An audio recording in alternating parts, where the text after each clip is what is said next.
One of the traditions that is associated with our Christmas celebrations is reading the poem, "Twas the Night Before Christmas." And we're going to do that tonight.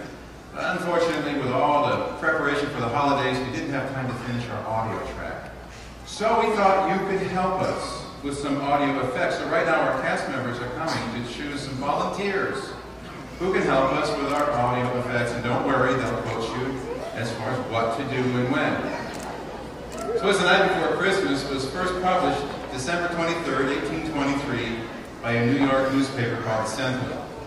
Prior to its publishing, St. Nicholas, the patron saint of children, had never been associated with reindeer or with a sleigh, but in this poem we discover that his chief mode of transportation is a sleigh pulled by 8 miniature flying reindeer. We also learn in this poem that Santa, or St. Nick, comes on Christmas Eve, bringing toys to girls and boys, and enters and exits through the chimney. All this came to us "Twas the Night Before Christmas." It looks like we're ready, so ladies and gentlemen, I give you "Twas the Night Before Christmas."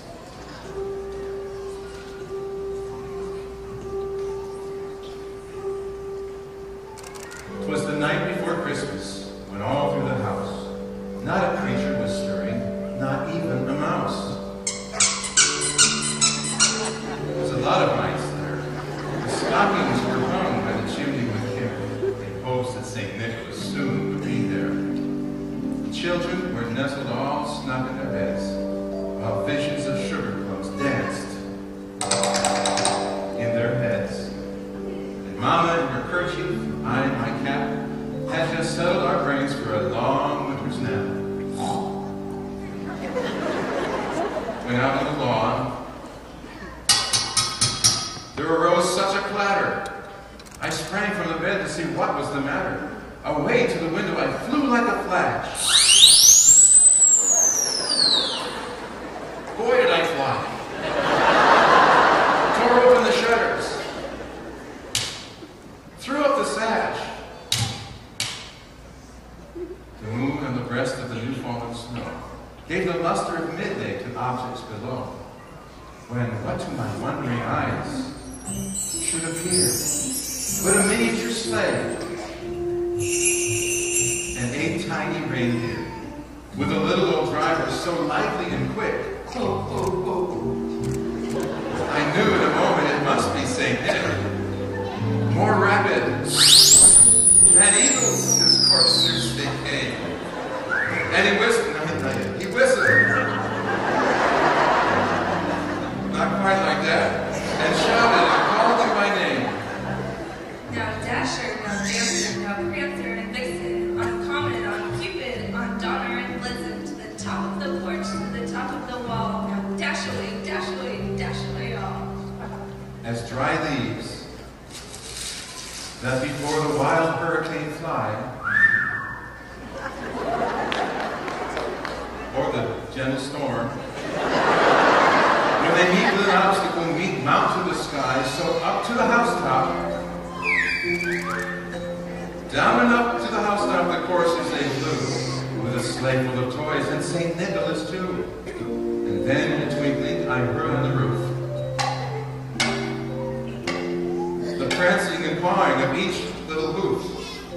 As I drew in my head and was turning around, down the chimney St. Nicholas came with a bound.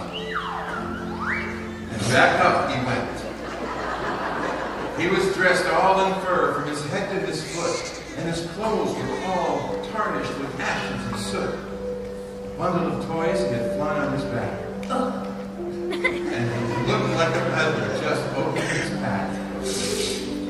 His eyes, how they twinkled. His dimples, how merry. His cheeks were like roses, his nose like a cherry. His droll little mouth was drawn up like a bow, and the beard of his chin was as white as the snow. The stump of a pipe he held tight in his teeth, and the smoke it encircled his head like a wreath. He had a broad face and a little round belly that shook when he laughed. Ho, ho, ho. Like a ho-ho jelly. He was chubby and plump, a right jolly old elf, and I laughed. When I saw him, in spite of myself, a wink of his eye, a wink of his eye, and a twist of his head soon gave me to know I had nothing to dread.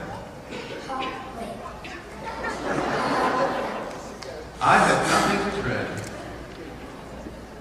He spoke not a word, but went straight to his work, and filled all the stockings, then turned with a jerk, laying a finger aside of his nose, and giving a nod up the chimney he rose. Up the chimney he rose.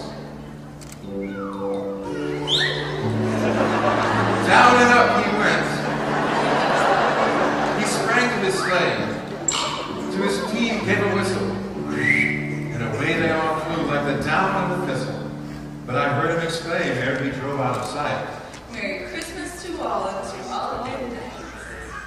thank you. Would you thank our volunteers?